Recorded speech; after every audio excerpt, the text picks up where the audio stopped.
collection Coffre-à-Gants présente Trembler mais oser.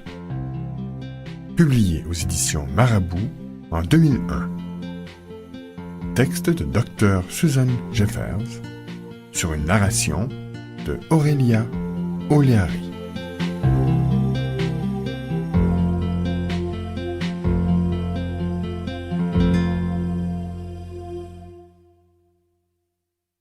Introduction.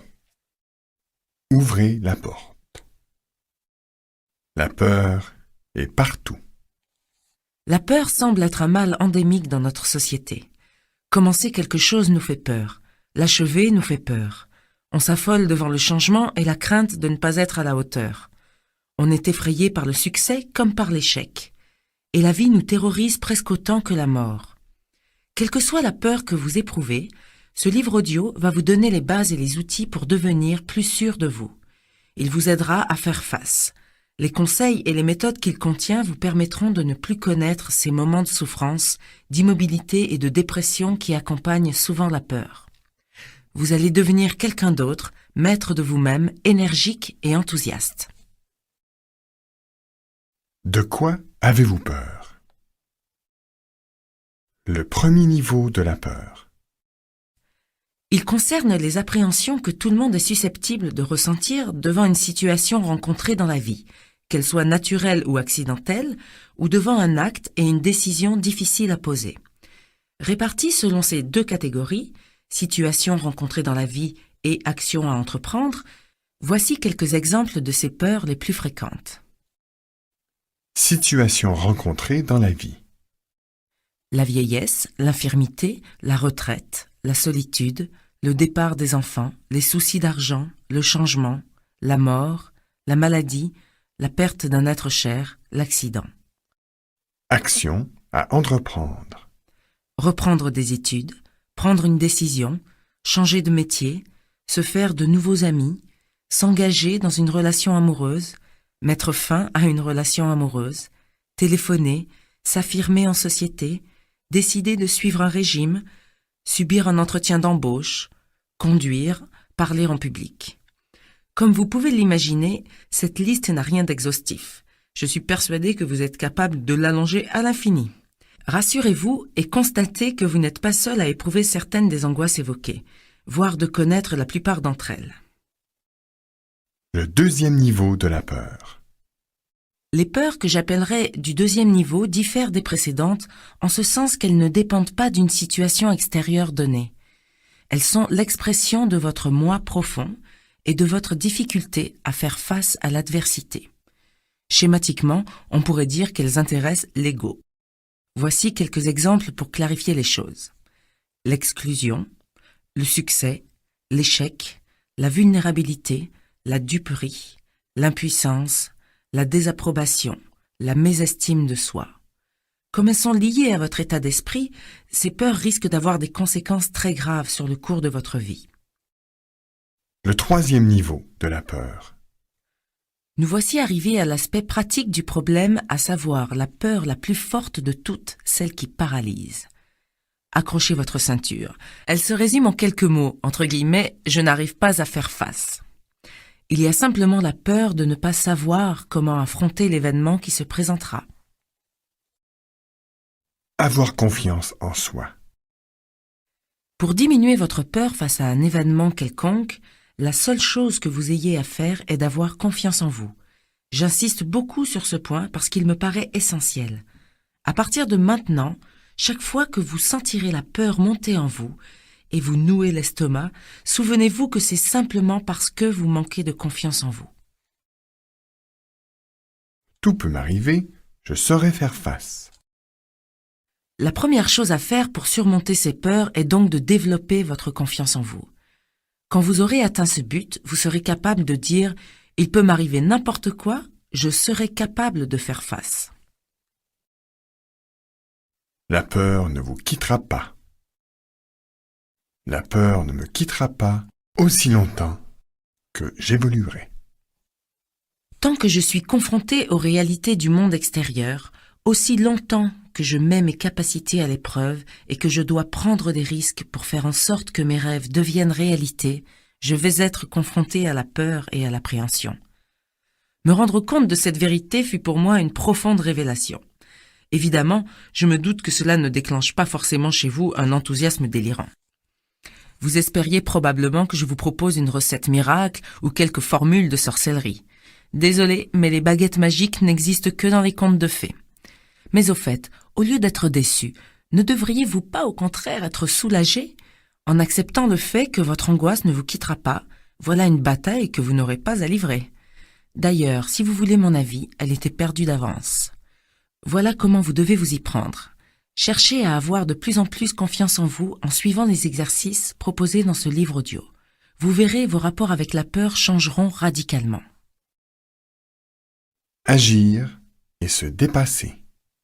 Peu de temps après avoir compris que ma peur ne me quitterait jamais, j'ai fait une autre découverte qui a contribué pour beaucoup à mon épanouissement personnel. J'ai compris que la seule façon de vaincre sa peur est de passer à l'action et de prendre une décision qui engage. Vous l'avez vous-même probablement remarqué. L'angoisse liée à certaines situations s'évanouit quand vous vous jetez à l'eau. C'est par exemple le cas des acteurs tous morts de trac avant que le rideau se lève et dont le stress disparaît à l'instant même où ils entrent en scène. Avoir une bonne estime de soi. L'amour-propre est un élément non négligeable. Autour de vous, vous avez sans doute souvent entendu des réflexions du type « Quand je me sentirai mieux, alors je me déciderai à faire telle ou telle chose ». Ou encore « J'ai mauvaise mine en ce moment et je n'ai guère le moral, je préfère attendre une période plus favorable ». Là encore, je sais de quoi je parle, car j'ai moi-même longtemps donné dans le panneau. Je me suis souvent dit que si je pouvais avoir une bonne image de moi-même, mes angoisses s'évanouiraient comme par enchantement. Alors, je me déciderais à agir. Le hic, c'est que je ne voyais pas très bien comment faire pour avoir une meilleure estime de moi. Se sentir mieux. Agissez et lancez-vous dans l'aventure. C'est seulement après que vous vous sentirez mieux dans votre peau. En provoquant un événement, vous faites coup double. D'une part, vous éloignez la peur qui vous paralysait, mais vous obtenez une chose sans doute plus précieuse encore, vous gagnez en assurance. Après avoir surmonté une épreuve et vous être libéré de votre peur, vous vous sentirez bien. Un mal partagé par tous. Vous n'êtes pas seul à faire l'expérience de la peur en pénétrant en territoire inconnu. C'est la même chose pour tout le monde. Chacun éprouve ce genre de sentiment. Un duel avec la peur. Tous ceux qui ont gagné leur bataille contre la peur ont compris, plus ou moins consciemment, le message. Il faut accepter sa peur, la surmonter et agir malgré tout. L'un de mes amis, un brillant self-made man, auquel tout réussit, est un jour tombé par hasard sur l'intitulé de mon cours. En opinant du bonnet, il m'a dit « Oui, tu as raison.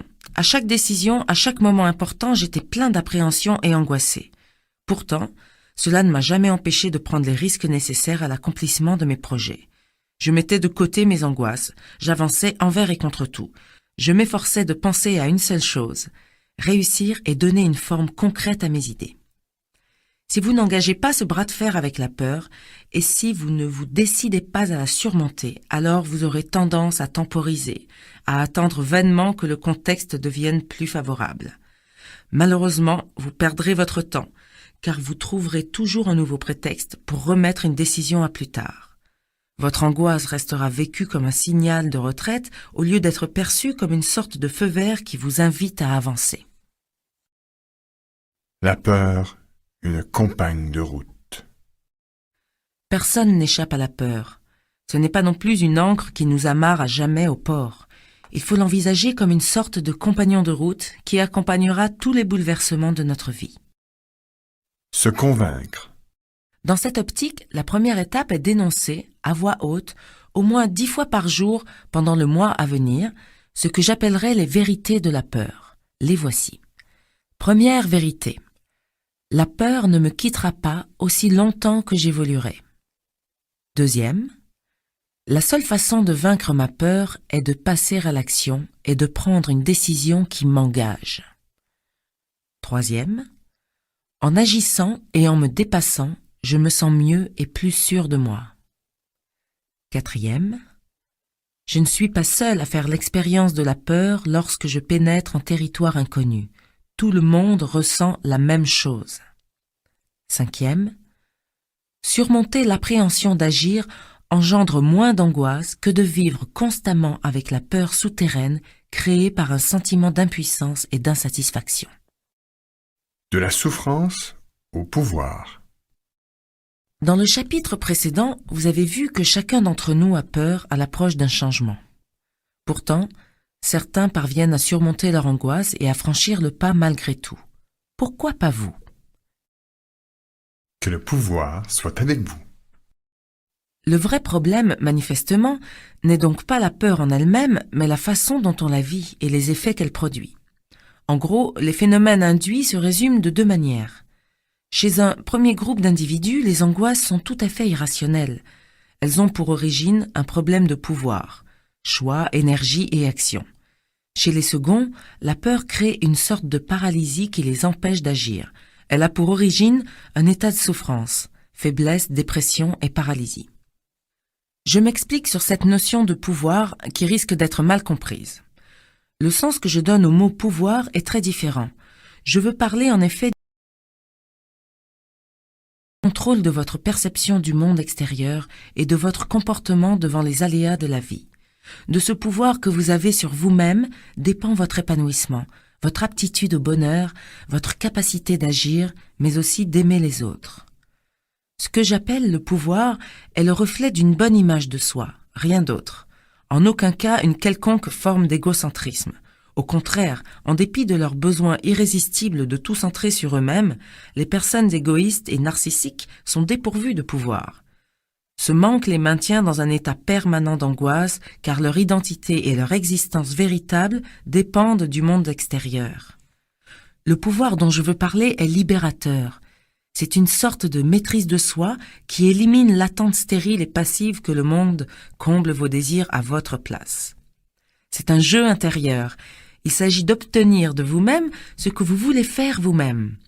Tant que vous n'aurez pas cette force et cette volonté en vous, vous ne serez jamais vraiment en paix. Vous resterez dans une situation d'extrême vulnérabilité. À l'intention des femmes. Par expérience, j'ai souvent constaté que les femmes étaient plus facilement déroutées que les hommes par ce concept de pouvoir. Les raisons en sont culturelles. Les premiers ont été conditionnés à considérer le pouvoir comme une chose positive, tandis que les secondes, soumises par leur éducation et à une certaine idée de la féminité, l'envisagent de manière plus volontiers négative. Sauf pour quelques irréductibles machos, une femme sûre d'elle-même, qui contrôle parfaitement ses choix et le cours de sa vie, exerce une attraction magnétique. Elle est débordante d'énergie, spirituelle et positive. Tout le monde recherche sa compagnie. Aplanir le chemin. Maintenant que le terme de pouvoir n'a plus de secret pour vous, attelons-nous à la manière de mettre en pratique au quotidien et de passer de la souffrance au pouvoir. Soignez votre vocabulaire. Au début, vous allez avoir besoin de petits trucs pour vous aider à tenir le cap. Le premier d'entre eux est de rester toujours concentré sur le but à atteindre, c'est-à-dire devenir davantage maître de vous-même. Pour vous aider, il est également important d'utiliser un vocabulaire adapté.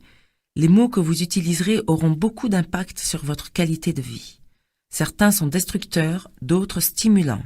Par expérience, voilà ceux que je vous conseille d'utiliser. Ne dites plus « je ne peux pas », mais dites « je ne veux pas ».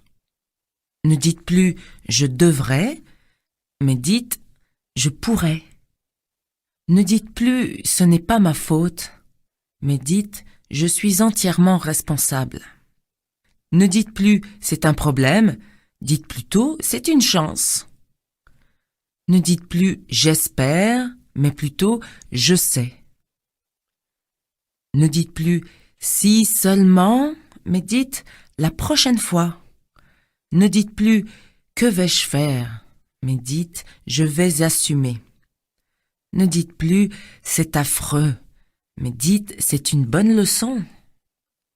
Ne dites plus « je ne suis jamais satisfait », mais dites « j'ai envie d'apprendre ».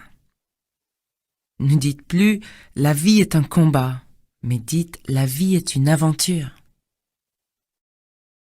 Mieux vous situer dans le monde. En éliminant de votre langage les « c'est affreux », les « je ne peux pas » et autres « si seulement », vous allez faire d'une pierre deux coups. vous aurez une autre image de vous-même et vous transformerez la façon dont les autres vous voient. Ces différences sémantiques peuvent vous paraître insignifiantes, mais je vous assure que c'est loin d'être le cas. En utilisant les formulations positives et actives que je vous ai proposées, vous allez vous donner une force intérieure qui irradiera sur votre entourage. Vous ne paraîtrez plus faible, mais fort et entreprenant. Vous ne donnerez plus l'impression de subir les événements, mais de les dominer. Dépassez vos limites. Tout en surveillant votre manière de parler, commencez aussi à améliorer la maîtrise du cours de votre vie en élargissant ce que j'appellerais votre zone de confort. Chacun évolue à l'intérieur de certaines limites jugées raisonnables, au-delà desquelles on se sent mal à l'aise. Cependant, nous nous imposons tous des limites, consciemment ou non. Quel que soit notre sexe, notre position sociale ou notre pouvoir d'achat, nos décisions s'en trouvent forcément contraintes, avec toute la somme d'insatisfaction que cela suppose. Je vous suggère donc de faire chaque jour une chose permettant d'étendre ce que j'appellerai à l'instant votre zone de confort. Demandez quelque chose qui vous tient à cœur et que vous n'aviez jamais osé solliciter auparavant. Prenez un tel risque au moins chaque jour. Comme dit le proverbe, les petits ruisseaux font les grandes rivières. En s'additionnant, chacun de ces petits pas formera, au bout du compte, un grand pas en avant, avec toujours à la clé un sentiment de fierté très constructif. Bien sûr, cette recette ne marche pas à tous les coups, mais vous aurez au moins tenté quelque chose. Vous ne serez pas resté passif à attendre Dieu sait quel miracle. Des risques, oui, mais pas n'importe lesquels. Bien évidemment, quand je parle de prendre des risques, j'écarte tous les actes physiquement dangereux et tous les gestes répréhensibles, qu'ils soient condamnés ou non par la loi. Pas question donc de tromper sa femme ou de prendre un amant ou de faire n'importe quoi au volant, ni bien sûr de braquer une banque ou de perpétrer un crime. Ces actes n'apportent pas une meilleure maîtrise de soi parce qu'ils ne partent pas d'un sentiment d'honnêteté ou d'amour. De plus, si vous ne respectez pas les règles de conduite communément admises et pratiquées dans la société, vous serez logiquement rejeté. Donc, vous aurez de nouvelles sources d'angoisse, bien légitimes celles-là. Ne prenez donc aucun risque susceptible de diminuer l'estime que vous avez de vous-même. Seuls les actes positifs vous aideront à surmonter votre peur. Soyez responsable. Appartenez-vous à l'espèce des victimes ? Vous situez-vous plutôt dans le champ de ceux qui prennent des responsabilités dans la vie ? Nous sommes nombreux à être persuadés d'appartenir à la seconde catégorie, alors qu'il n'en est rien. Le terme victime recouvre des réalités très différentes. Il est subtil, comme vous allez le comprendre à l'écoute de ce chapitre. Prendre ses responsabilités, c'est quoi au juste? Prendre ses responsabilités n'est certainement pas une chose nouvelle pour vous.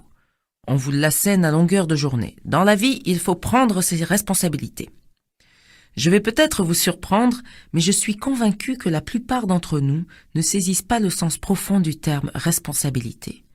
Pour pas mal de gens, il s'agit de s'intégrer socialement, c'est-à-dire de s'atteler à la recherche d'un emploi et de parvenir à gagner suffisamment bien sa vie pour être autonome et ne devoir plus rien à personne.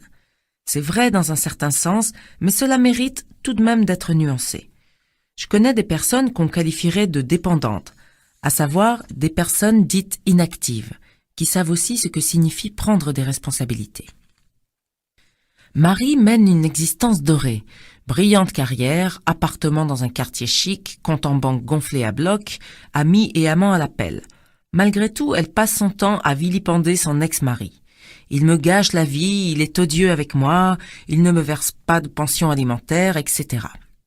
Résultat, ses relations avec son fils sont tendues et celui-ci, par ailleurs en pleine crise d'adolescence, passe son temps à la taxer d'égoïsme. À votre avis, Marie prend-elle ses responsabilités ? Bien sûr que non. Je pourrais ainsi multiplier les exemples de personnes qui passent leur temps à se plaindre pêle-mêle de leur ex-mari ou de leur ex-femme, de leur supérieur hiérarchique, de leurs déboires amoureux, de leur état de célibataire, etc. De même, ces couples qui ne cessent de geindre sur leurs enfants, leurs difficultés financières ou leurs problèmes de vie à deux.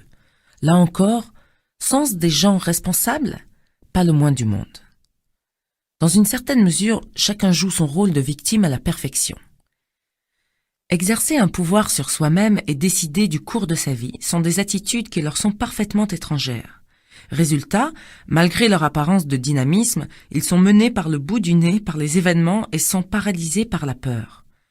Pour résumer, si vous êtes mal dans votre vie professionnelle, seul, en quête de l'âme sœur, empêtré dans une relation médiocre, ou que vos enfants vous donnent des cheveux blancs, vous êtes une victime toute désignée. Il en est de même si, d'une manière générale, les choses ne tournent pas rond autour de vous. Dans ce cas, rien de surprenant si vous êtes angoissé. Les victimes se sentent toujours impuissantes. Gardez le contrôle. En vérité, vous avez le contrôle total de la situation. Vous êtes responsable de ce qui vous arrive. Bien sûr, il n'est pas facile de porter la responsabilité des tracas qui nous pourrissent la vie. Il n'est jamais agréable non plus de découvrir l'image de son propre ennemi en se regardant dans le miroir. Là encore, il va falloir positiver et vous dire que cette prise de conscience est au contraire une véritable bénédiction. Si vous comprenez que vous êtes responsable de vos propres déboires, alors il vous deviendra facile d'imaginer qu'il est possible, inversement, de vous offrir des satisfactions. 7 façons de devenir maître de soi. Première, évitez de rendre le monde extérieur responsable de vos déboires et de vos démêlés avec la vie. Vous seul pouvez exercer un contrôle sur vos pensées et sur vos actes. Rien ni personne ne peut le faire à votre place. Deuxième, ne vous faites pas de reproches si vous ne vous sentez pas complètement maître de vous. Vous faites de votre mieux et il vous faut du temps pour acquérir cette maîtrise. Troisième, soyez conscient des moyens et des situations où vous endossez le rôle de victime. Apprenez à reconnaître les signes montrant que vous n'êtes coupable de rien, ni de ce que vous êtes, ni de ce que vous faites, ou de ce que vous ressentez. Quatrième, apprivoisez votre pire ennemi, cette voix intérieure qui vous prédit toujours le pire. Utilisez les exercices proposés dans ce livre audio pour la transformer en une voix encourageante. Cinquième, cherchez les contreparties qui vous empêchent d'agir. Une fois que vous les aurez trouvées, vous serez probablement à même de passer à l'action. Sixième, déterminez clairement ce que vous voulez dans la vie et agissez dans cette voie. Cessez d'attendre que les choses tombent du ciel. Vous risqueriez d'attendre longtemps. Septième, soyez conscient de l'infinité des choix qui s'offrent à vous dans n'importe quel domaine, qu'il s'agisse d'actions à entreprendre ou de sentiments.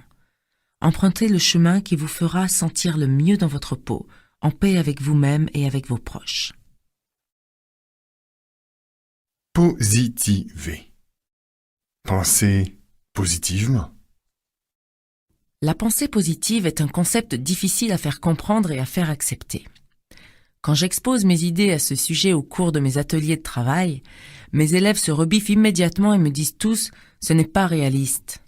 Quand je leur demande en quoi la pensée négative serait plus réaliste, ils restent bouche bée. Pour eux, comme pour la plupart d'entre nous, c'est ainsi depuis que le monde est monde. Ce qui est négatif est la réalité et ce qui est positif est illusoire. Laissez de côté un instant vos a priori et réfléchissez un peu. Par expérience, on sait qu'environ 90% de nos craintes se révèlent sans fondement. La plupart des catastrophes qu'on prévoyait ne surviennent heureusement jamais. On a peur de tout, alors que les choses se passent bien la plupart du temps. En réalité, on ne tombe sur un vrai problème que dans 10% des cas, et encore. Alors, pourquoi ne pas admettre que voir le côté positif des choses est plus réaliste que l'inverse? Pourquoi vous morfondre dans l'inquiétude alors que vous n'avez aucune raison objective de le faire? Si vous y réfléchissez, la vraie question n'est en fait pas de savoir ce qui est plus réaliste ou irréaliste, mais plutôt pourquoi prendre un malin plaisir à broyer du noir alors qu'on pourrait être heureux? Si faire preuve d'optimisme et d'une certaine candeur rend la vie plus belle, si une manière positive de voir la vie rejaillit sur son entourage, pourquoi hésiter une seule seconde? Pratiquez la pensée positive. La pensée positive n'est pas un concept nouveau. Vous vous demandez peut-être pourquoi les gens ne pensent pas d'une manière plus positive. À mon humble avis, c'est tout simplement parce qu'ils ne savent pas comment s'y prendre. Penser positivement exige un engagement profond, une attention de tous les instants et une pratique quotidienne. Et quand bien même on touche au but, il faut s'accrocher pour ne pas risquer de retomber dans l'ornière de la négativité.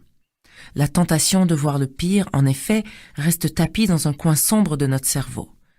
Personnellement, je ne connais personne qui se soit mis du jour au lendemain à adopter la pensée positive. Et je n'ai jamais rencontré non plus l'un de ces adeptes qui ne continue pas à s'exercer régulièrement. Je vous le dis par expérience, la pensée positive, c'est comme de conduire une voiture. Si vous ne prenez jamais le volant, vous perdez vos réflexes et vous devenez un danger public, pour les autres comme pour vous-même. Comment faire? En gros, et sans vouloir vous offusquer, vous êtes polarisé négativement. Comment faire pour évacuer ces abominables idées noires qui vous empoisonnent la vie et vous empêchent d'être maître de votre destin? Rassurez-vous, c'est très simple. Avant de vous suggérer un plan d'action, voici la liste de 5 outils indispensables qui rendront votre petit travail quotidien à la fois plus efficace et surtout plus agréable. Des CD et des cassettes d'autosuggestion. L'idéal serait de les acheter toutes faites, en cassette ou en version CD, dans une librairie spécialisée en psychologie ou en surfant sur le net.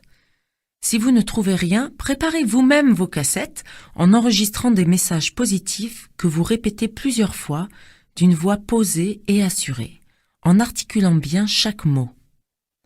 Quelques exemples de messages positifs. Le courage s'accroît dans l'action, la peur dans le doute. Être heureux, c'est devenir meilleur.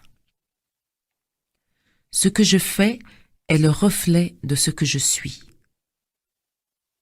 Je marche vers la lumière en laissant les ombres derrière moi. Et toute autre phrase forte et positive qui vous tient à cœur. Attention, comme c'est le cas pour les affirmations, utilisez toujours le présent et jamais de forme négative. Des livres traitant de l'autosuggestion. Le livre est un médium extraordinaire, toujours disponible et d'une précieuse présence physique. Des CD de musique douce et de relaxation. Des citations positives. Choisissez celles qui vous tiennent tout particulièrement à cœur ou des phrases optimistes tirées de romans que vous avez aimés. Des affirmations. Une affirmation est une déclaration positive annonçant qu'une chose va se produire. Pas demain ou dans un mois, mais à l'instant présent, ici et maintenant. Voici quelques exemples, un petit échantillon pour commencer. J'en ai terminé avec mes anciens mécanismes de pensée et je donne un nouveau tournant à ma vie. Je maîtrise toutes mes angoisses. Je suis comblé par la vie. Éliminez le négatif qui sommeille en vous. Qu'allez-vous faire maintenant de ces outils? Tout simplement relever le défi, celui de parvenir à évacuer votre négativité, pierre angulaire du programme que vous vous êtes fixé.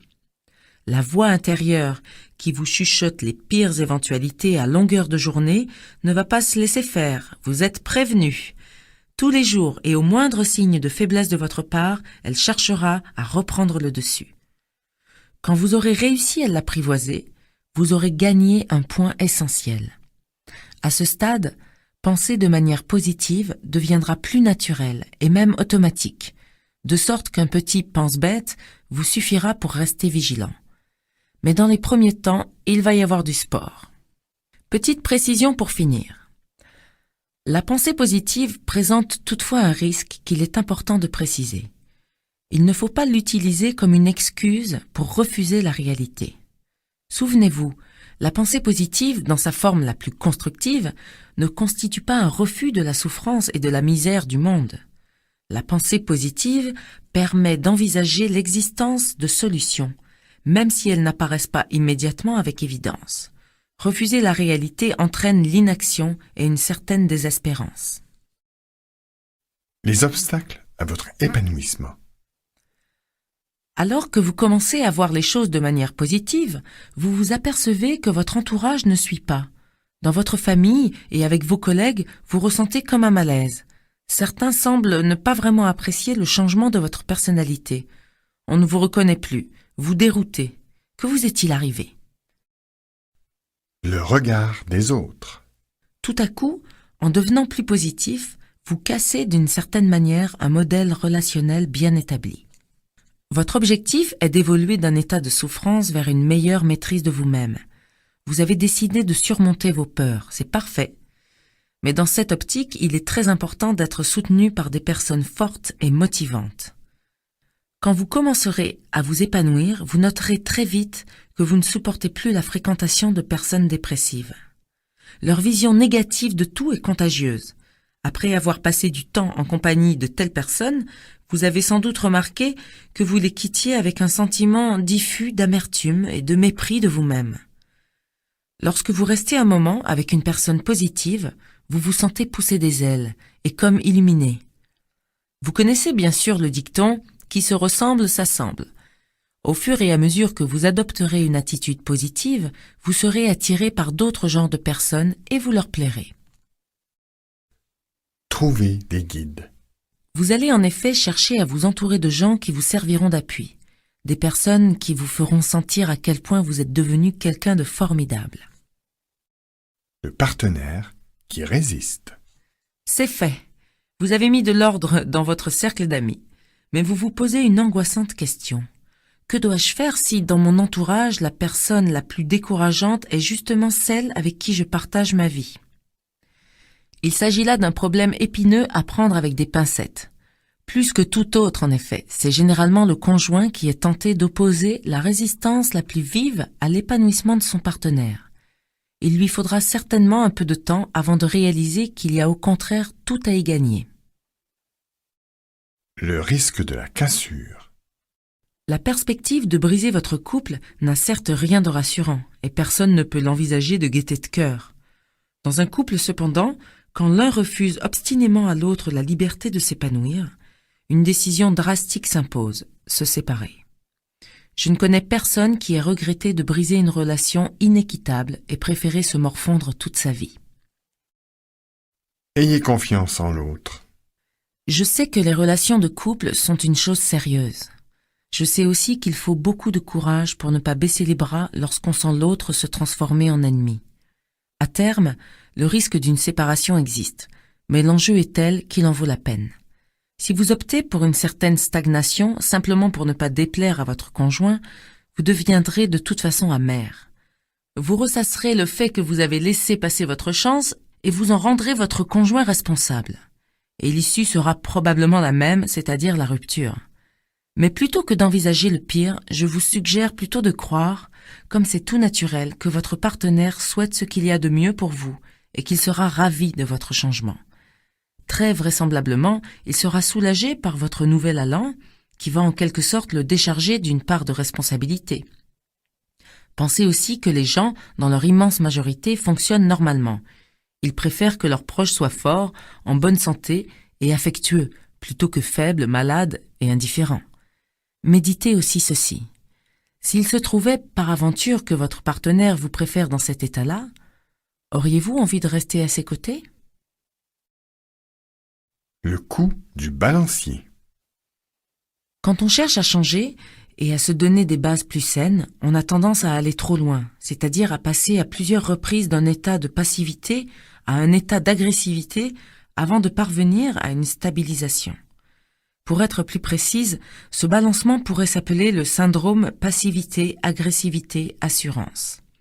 On peut reconnaître l'état agressif dans les différentes répliques suivantes. Il s'agit de versions édulcorées de ce que je pouvais dire lorsque j'étais au plus mal avec ce fameux syndrome. Comment oses-tu me dire cela? Je me moque complètement de ce que tu peux penser, je fais ce que je veux. Je n'ai pas besoin de toi, je n'ai jamais eu besoin de toi et du reste. Tu m'accuses d'être égoïste? Tu t'es regardé?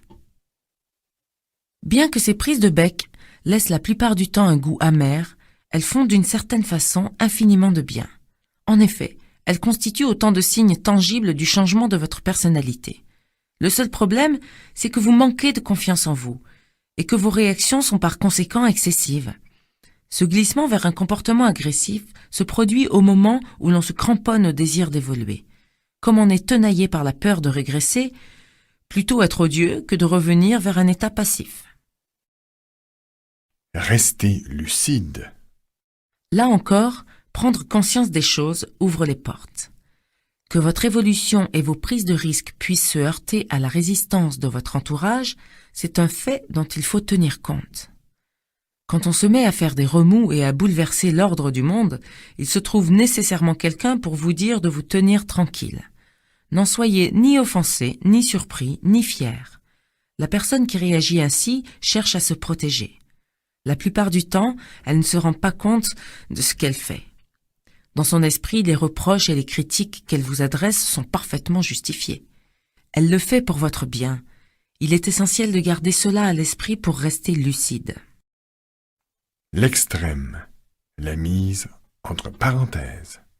Si votre famille, malgré vos efforts, persiste dans son attitude destructrice, il est alors préférable de mettre un peu de distance dans vos relations.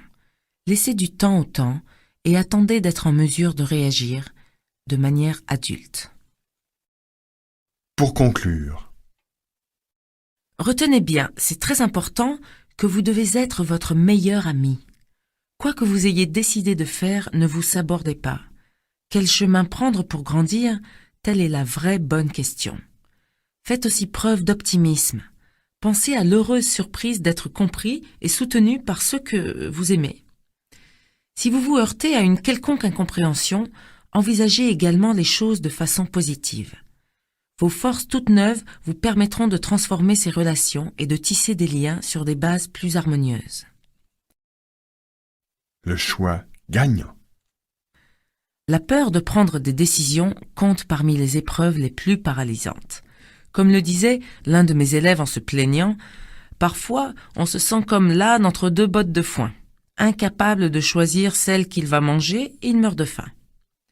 L'ironie de la chose, bien entendu, c'est qu'en n'arrivant pas à se déterminer, l'âne fait aussi un choix, celui de mourir. En fait, on décide soi-même de se priver de ce qui serait profitable et agréable. Le modèle perdant. Le problème tient dans le fait simple qu'on nous a toujours sériné. Sois prudent, tu pourrais faire un mauvais choix. Un mauvais choix? Ces simples mots ont le don de nous terrifier. En faisant le mauvais choix, on a peur de perdre amis, amour, argent, statut social ou toute autre chose qui est censée nous apporter le bon choix. La simple perspective de faire des erreurs déclenche en nous fébrilité, panique, voire paralysie totale. De ce besoin de perfection et de contrôle de l'issue des événements provient notre peur du changement et des nouveaux défis à relever. Quels que soient vos choix ou vos actions, vous n'avez littéralement rien à perdre, mais au contraire tout à gagner. Il faut changer d'état d'esprit, transformer votre manière de penser, de façon à rendre impossible une erreur ou un mauvais choix. Supposons que vous ayez une décision à prendre. Si vous êtes comme le commun des mortels, vous êtes conditionné selon le modèle perdant. Vous êtes angoissé devant le choix à faire. Vous pensez aux conséquences en termes d'irréversibilité. À la vie, à la mort. Et si je choisis la première solution, que se passera-t-il? Et si les choses ne se passent pas comme prévu? Et si? Ces deux petits mots, et si, reviennent toujours. Ils sont formulés par votre infernale voix intérieure. Vous essayez de prédire l'avenir. En vous livrant à ce petit jeu, reconnaissez que vous êtes en train de vous rendre fou. Une fois la décision prise, le modèle perdant vous contraint à reconsidérer sans cesse les choses. Vous espérez ne pas avoir commis d'erreur, mais vous en êtes presque persuadé. Le modèle gagnant. Il existe une autre manière de se comporter, le modèle gagnant. Quels sont ses avantages, me demanderez-vous? Il s'agit pêle-mêle de pouvoir envisager les choses sous un autre angle, d'apprendre et d'évoluer, de découvrir qui on est, qui on veut être ou ce qu'on attend de la vie. Savoir assumer. Voilà un axiome que vous devriez écrire en lettres d'or. Reconnaître que vous êtes capable de tout assumer est la clé qui vous ouvre la possibilité d'oser prendre des risques. J'ai souvent fait remarquer à mes élèves que les véritables chanceux sont peut-être ceux qui ont été contraints, au cours de leur existence, de faire face à des situations que chacun d'entre nous redoute d'affronter. Perte d'emploi, décès d'un proche, divorce, faillite, maladie, etc. Chaque fois qu'on est confronté à une situation dramatique ou périlleuse, on en ressort plus fort. Rares sont ceux qui, ayant vécu le pire, n'ont pas ressenti une grande fierté de s'en être sortis, en dépit de l'adversité. Ils ont découvert que la sécurité n'est pas de posséder les choses, mais de savoir gérer les situations. Lorsque vous pouvez remplacer tous vos « et si » par autant de « je vais m'en sortir », vous serez capable de tout affronter avec la certitude de réussir. La peur disparaîtra. Restez lucide. Les suggestions suivantes décrivent le processus à suivre au moment de prendre une décision, puis la manière de vous comporter une fois votre choix fixé. Avant la décision. 1. Concentrez-vous immédiatement sur le modèle gagnant. Affirmez « je ne peux pas perdre, peu importe l'issue de ma décision ». Évacuez de votre esprit tout ce qui pourrait évoquer un échec. 2. Passez à la pratique. 3. Déterminez vos priorités. Livrez-vous à un examen de conscience. Prenez le temps de réfléchir à ce que vous attendez réellement de la vie. 4. Suivez votre instinct. À la suite de ces innombrables discussions, un choix qui vous semble logique semble se dégager. Pourtant, vous vous sentez influencé par une sorte de pulsion intérieure qui vous oriente vers une autre décision. Si vous éprouvez cette sensation, n'hésitez pas à vous y fier. Elle provient de votre subconscient qui vous fait parvenir un message avisé. Suivez sans hésiter ce conseil. Vous serez étonné de constater que votre instinct est l'un de vos meilleurs conseillers. 5. Décoincez-vous. Nous vivons dans un monde où les gens se prennent trop au sérieux. J'ai une grande nouvelle à vous annoncer. Très franchement, rien n'est important. Après la décision. 1. Restez dans le réel. 2. Prenez l'entière responsabilité de vos décisions. 3. Rectifiez le tir. Quand on a pris une décision, il est indispensable de s'engager sérieusement et de tendre au maximum vers ce but. Mais il peut arriver, en dépit de tous vos efforts, que cela ne marche pas. Si c'est le cas, n'hésitez pas à changer votre fusil d'épaule et à rectifier le tir. Quelques exercices. Minimiser vos angoisses devant un choix à faire n'a désormais plus de secret pour vous. Mais concrètement, comment dois-je m'y prendre, me demanderez-vous. Pour vous aider en ce sens, je vous propose plusieurs exercices. 1. Référez-vous au modèle gagnant et pensez aux décisions que vous devez prendre les jours prochains. Par écrit, faites la liste des avantages qu'offre respectivement chacun des choix possibles. 2. Familiarisez-vous avec l'idée selon laquelle rien n'a vraiment d'importance. Commencez par les questions que vous vous posez tous les jours. Comment vais-je m'habiller pour aller travailler? Tel ou tel choix entraînera simplement une expérience différente. Petit à petit, en vous posant des questions aussi futiles, vous serez en mesure d'avoir la même vision des choses quand il s'agit de décisions plus importantes. 3. De la même façon, collez des post-it portant le message suivant. Et alors, je m'en sortirai. 4. Soyez attentif à tous les signaux d'alerte indiquant que vous déviez de votre objectif. Adoptez une nouvelle stratégie qui corrigera la situation. Dites oui. La domestication de votre peur peut se résumer à ces seuls mots. Dites oui à l'univers. C'est simple. Quelles que soient les circonstances, faites oui de la tête, acquiescez, au lieu de faire un signe de refus. Dites oui au lieu de dire non. L'univers. Le terme « univers » fait référence au cours que semble prendre notre vie, malgré nous, malgré toutes les idées que nous avions en tête. C'est une force qui agit mystérieusement et interfère souvent avec nos propres projets. Ainsi, quand on a décidé de s'engager dans une certaine direction, un événement imprévu vient souvent tout bouleverser. C'est presque inévitable. On imagine alors volontiers le pire. C'est là qu'il faut intervenir et dire oui. Dire oui, l'antidote de la peur. Dire oui, c'est accepter ce que la vie nous offre. Dire oui, c'est ne pas chercher à offrir la moindre résistance aux événements, et c'est accepter les nouvelles orientations du cours des choses. Dire oui, enfin, c'est prendre son temps, se décontracter et étudier calmement la situation, en réduisant ainsi son éventuelle anxiété. Inversement, dire non, c'est se poser comme victime. Cela n'arrive qu'à moi. Dire non, c'est se bloquer, lutter et tourner le dos aux opportunités qui se présentent. Dire non engendre nécessairement des tensions. Dire oui, c'est surtout un remède miracle contre nos peurs les plus profondes et les plus irrationnelles. Dire oui aussi à la souffrance. Si on dit toujours oui à l'univers, peut-on se considérer comme étant à l'abri de toute souffrance ? En effet, il est impossible d'éviter la souffrance, mais on peut l'accepter si elle doit faire partie de sa vie. Dans ce cas, on ne se met pas en situation de victime. Il faut se convaincre que l'on est capable de gérer sa souffrance, et ne jamais croire que la situation est désespérée, c'est-à-dire garder espoir. Dire oui, ce n'est pas renoncer. Et si on consent à tout, alors on ne peut interférer sur le cours des événements. Le fait de dire oui est déjà en soi une action positive, alors que dire non, c'est renoncer. C'est seulement en état conscient des possibilités de changement qu'on peut agir dans le bon sens. Vous avez parfaitement le droit de dire non à une situation telle qu'elle se présente, tout en acceptant la chance d'évoluer qu'elle vous offre. Si vous estimez qu'une situation est sans espoir, vous baissez les bras et acceptez de vous laisser détruire. Miser sur la force. Dire oui, c'est avancer et agir avec l'intime conviction que tout événement de votre vie peut avoir un sens et un but.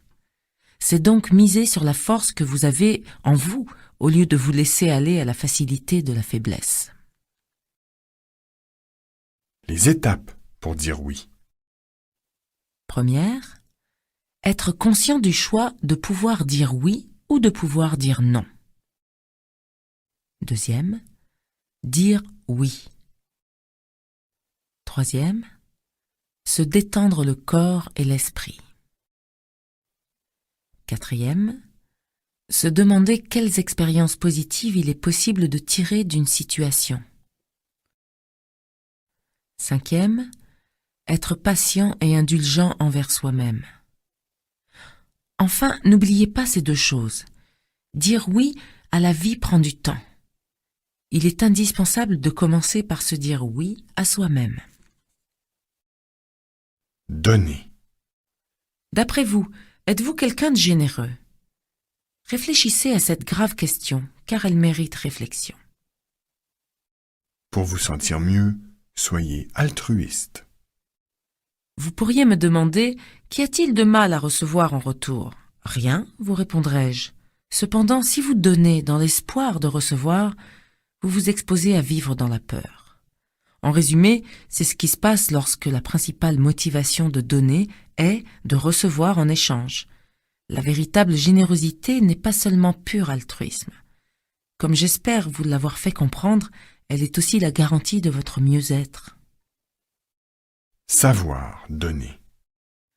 Apprendre à donner est l'un des plus grands apprentissages de la vie, et cette leçon est une réponse en soi à la peur. Rares sont les personnes qui détiennent vraiment le secret de la maturité et de la générosité. Comme nous faisons attention à notre santé et à notre corps, nous avons aussi appris à nous méfier de ceux qui pourraient nous flouer ou se servir de nous. C'est pourquoi, à moins de recevoir quelque chose en échange, on se sent comme le dindon de la farce. Ceci ne veut pas dire qu'il faut s'interdire de jouir d'un retour des choses. Quand on donne par amour plutôt que par intérêt, on reçoit souvent plus qu'on ne pouvait imaginer. De manière générale, on éprouve de grandes difficultés à faire l'éloge des personnes qui nous sont les plus proches, conjoints, enfants, parents et même amis. Donner son temps. On manque tous de temps, du moins en est-on persuadé. Investi aujourd'hui d'une valeur inestimable, le temps est l'un des cadeaux les plus difficiles à offrir. Il est important de dire merci, de partager ses connaissances, de faire des compliments, de donner de son temps, et pour finir de donner de l'amour. Il faut à tout prix vous débarrasser de votre éventuelle attitude de prostration et de méfiance. Donner en ayant conscience de l'importance de votre geste vous facilitera beaucoup de choses. Que vous le croyez ou non, votre vie est d'ores et déjà riche et pleine. Vous ne l'aviez simplement pas remarqué. Cultivez le soi supérieur. J'ai évoqué différentes méthodes susceptibles d'augmenter votre confiance en vous et d'embellir votre vie. Prononcer des affirmations, pratiquer la pensée positive, prendre ses responsabilités, positiver, choisir le modèle gagnant, faire comme si, dire oui, apprendre à donner, etc. Ces méthodes ouvrent en soi un espace qui, devenant exploitable, permet de remplir sa vie et de se sentir comblé. Le soi supérieur. Je donnerai à cet espace le nom de soi supérieur. Le soi supérieur permet d'envisager l'existence sous un angle nouveau. Il offre la possibilité de s'élever au-dessus des petites contrariétés du quotidien. Le soi supérieur est le réceptacle de vertus magnifiques. La créativité, l'intuition, la confiance, l'amour, la joie, l'inspiration, l'aspiration, l'humanité, la générosité. En fait, il représente ce que nous désirons connaître de tout notre cœur. Cherchez le spirituel qui est en vous. Mais je sens qu'une question vous brûle les lèvres. Mais où se cache ce soi supérieur dont vous nous dites monts et merveilles? Chaque être humain est formé de 3 composantes, corps, esprit et âme, qui définissent chacune 3 grands domaines, le physique, l'intellectuel et le spirituel. Notre société moderne ne s'intéresse essentiellement qu'aux 2 premiers. La part spirituelle qui contient le soi supérieur a été, me semble-t-il, oubliée en chemin. Pour aller plus loin, certains d'entre nous n'ont pas même conscience de posséder une part spirituelle en eux. Employé dans un sens psychologique, comme je le fais ici, le mot spirituel est acceptable pour tous, pour les athées comme pour les croyants de toute confession. Quand je parle de spiritualité, je pense au soi supérieur, source d'amour, de bienveillance, d'abondance, de joie et de bien d'autres qualités. Les signaux du subconscient. Si vous écoutez votre voix intérieure, vous vivrez sous le signe de la peur et vous cesserez d'évoluer. Si vous écoutez votre soi supérieur, vous connaîtrez des expériences enthousiasmantes en toute sérénité. Mais comme personne n'est parfait, on a plus ou moins naturellement tendance à écouter cette détestable voix intérieure. Votre travail doit consister à vous tourner plus volontiers vers le soi supérieur. C'est un véritable choix de vie.